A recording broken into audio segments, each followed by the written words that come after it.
Picture yourself in the winter of 1864, huddled against frozen earth as wind tears through your threadbare wool uniform.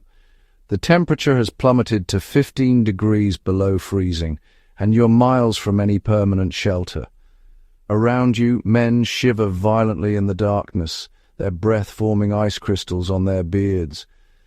This wasn't an occasional hardship for 19th century soldiers. This was survival itself, a nightly battle against an enemy that never negotiated and never retreated.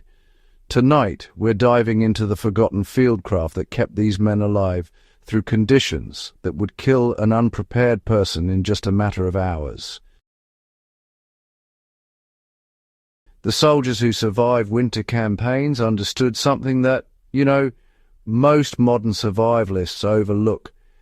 The frozen ground beneath you is a far greater threat than the air above.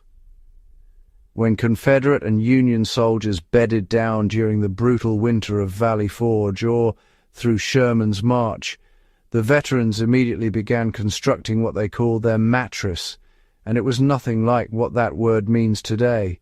They would gather armfuls of pine boughs, creating a springy foundation at least 10 inches thick, sometimes reaching toward 18 inches when materials allowed. Each branch was laid in opposite directions, creating air pockets that trapped warmth like thousands of tiny insulating chambers. When pine wasn't available, they'd turn to dried leaves, corn husks, or even crumpled newspaper, anything that could create dead air space between their bodies and the heat-sucking earth. The science behind this technique is, honestly, brutally simple. Conductive heat loss through direct ground contact can drain body heat 30 times faster than air exposure. Soldiers learned this through bitter experience, watching comrades who seemed well-dressed succumb to hypothermia because they'd neglected the ground beneath them. The smartest veterans would spend an hour before dark constructing their bed, knowing that this preparation could mean the difference between waking at dawn or, never waking at all. Once the ground was addressed, 19th century soldiers became architects of survival, using whatever materials the landscape offered. During the Napoleonic campaigns and the American Civil War, men who had never built more than a fence at home became expert shelter craftsmen. They'd stretch canvas tents low to the ground, sometimes digging down a foot or two into the earth itself to get below the wind line. Inside these shelters, men packed together like sardines, understanding that shared body heat transformed a freezing tent into a survivable space. Extra blankets or spare canvas would be draped across the entrance, creating a crude but effective vestibule that trapped warmer air inside. The 19th century soldier understood that staying warm was as much about what went into the body as what surrounded it. During winter campaigns, caloric intake became a matter of life and death.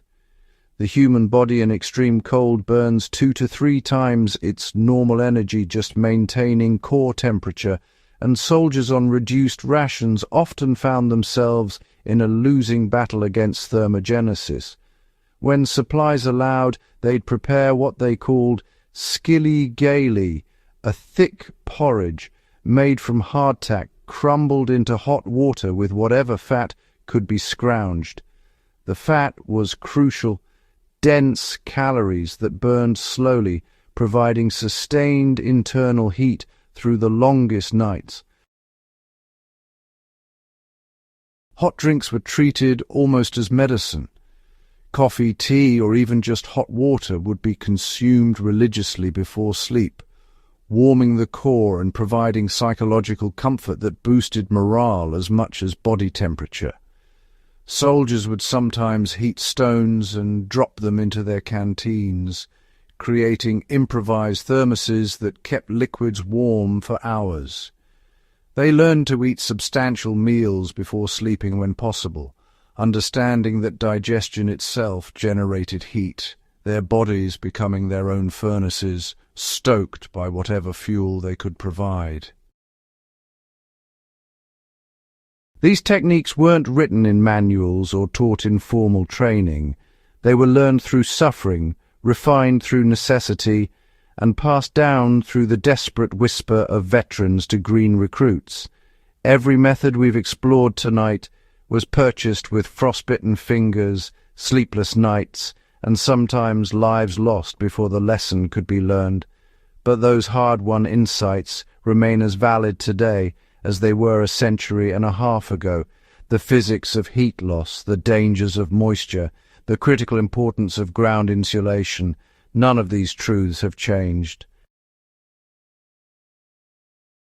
In our modern world of synthetic fabrics and advanced gear, we've gained much but also forgotten crucial fundamentals. When your technology fails, when your batteries die, when you find yourself with only natural materials and your own ingenuity, these 19th century techniques become your lifeline. They represent pure distilled survival knowledge, the kind that needs no batteries, no special equipment, just awareness and willingness to do the work. If you found value in tonight's journey through history and survival, help us preserve and share these forgotten skills. Subscribe to Fieldcraft Chronicles, share this video with anyone who values self-reliance, and join us as we continue exploring the hard-won wisdom of those who came before. Their lessons, carved from hardship and crystallized through necessity, remain our greatest teachers in the art of survival.